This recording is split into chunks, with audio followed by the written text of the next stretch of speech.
As the international community begins to re-engage with Iran and trade and diplomatic links are reignited, Iran citizens are hoping for a new era of prosperity. Among them are Iran's 350,000 Baha'is persecuted by the current regime throughout their history, living as second-class citizens in their homeland. Daniel Campus has a look at the minority and its past.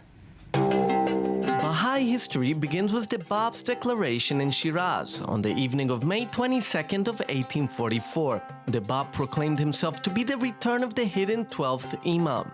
As the Babi movement spread in Iran, violence broke out between the ruling Shia Muslim government and the Babis, and ended up when government troops massacred the Babis and executed the Bab in 1850. The Bab had spoken of another messianic figure, he whom God shall make manifest. One of the exiled followers of the Bab, Baha'u'llah, in 1863 in Baghdad, claimed to be the messianic figure expected by the Bab's writings. All these founding figures of the Baha'i faith are currently buried in the Baha'i gardens of northern Israel, in Haifa and Akko. From the beginning, Baha'is have been seen as apostates from Islam, and according to some Islamists, they must choose between repentance and death. Since the 1979 Islamic Revolution in Iran, Baha'is are also accused of being Zionist agents for having their world center in Haifa. Today, there are over 100 Baha'is jailed in Iran because of their religion.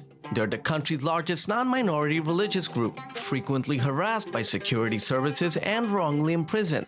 They're discriminated against in employment, obstructed from earning a livelihood, with their holy sites destroyed and their cemeteries desecrated.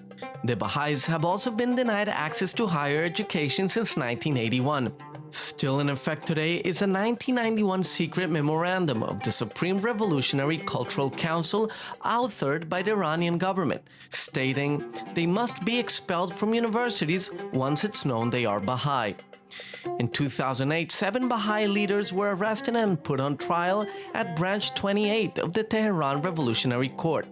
In 2010, Iran promised the Human Rights Council to improve the situation, but instead, violations of human rights against the minority have intensified, as many nations move towards a more optimistic relationship with Iran. The story of Baha'is reminds the international community of Iran's failures to fulfill its promises to grant human rights to many of its citizens, especially its minorities.